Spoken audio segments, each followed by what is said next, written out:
What do you do when the person you love most becomes the weight that drags you under? I used to think love was enough to carry us through anything, through late-night talks, shared dreams, and even the cracks that started to show when life got hard. But now, sitting at our chipped kitchen table, surrounded by a pile of bills stamped "Final Notice," I'm not so sure. My name is Clara, and this is the story of how I lost everything trying to save the man I thought I'd spend my life with. It started 2 years ago when Tom lost his job at the factory. The layoffs came like a storm, sudden and merciless, sweeping away the stability we'd built over a decade. We had a modest house, a little savings, and our daughter, Lily, who was 8 and loved drawing pictures of our family holding hands under a bright sun. Tom was always the optimist, promising he'd find something new soon. "Don't worry, Clara," he'd say, kissing my forehead. "I've got this." I believed him. I always did. But weeks turned into months, and the job offers never came. Tom's confidence faded, replaced by long hours on the couch, scrolling through his phone or staring out the window. I picked up extra shifts at the hospital, where I worked as a nurse. My body ached from 12-hour days, but I kept going. The mortgage, the utilities, Lily's school supplies, every bill landed on my shoulders. I paid them all, telling myself it was temporary. Tom would bounce back. He had to. I'd come home to find him playing video games or napping, the dishes unwashed, Lily's homework unchecked. "Did you apply anywhere today?" I'd ask, trying to keep my voice light. He'd mumble about a lead or say he was working on it. I wanted to scream, but I didn't.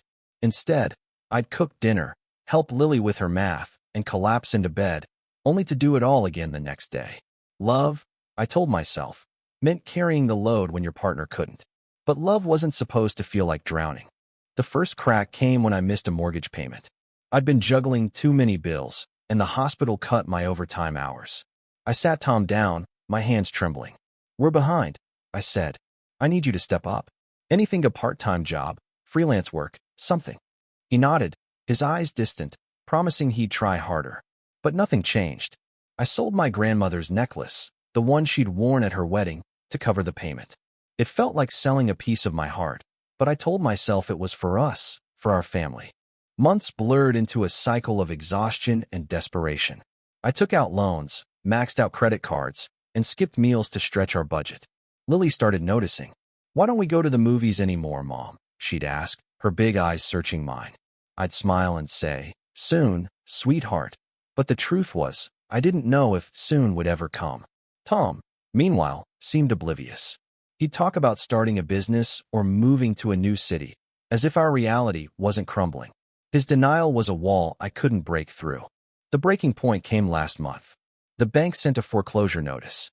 I'd been fighting to keep our home, but the debt was a tidal wave, and I was out of strength.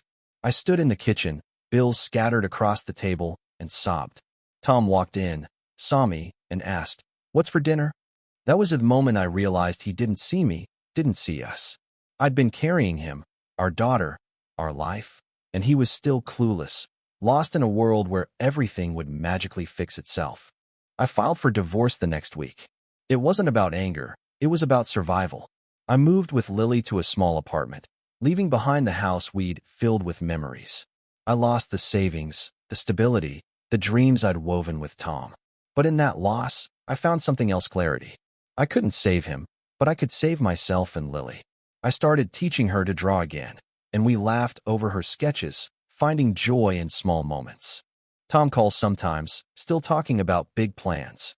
I listen, but I don't carry his weight anymore. I've learned that love isn't enough if it's one-sided. It's not about paying every bill or fixing every problem, it's about showing up, together. I lost everything, but I gained the courage to rebuild, for me and for Lily.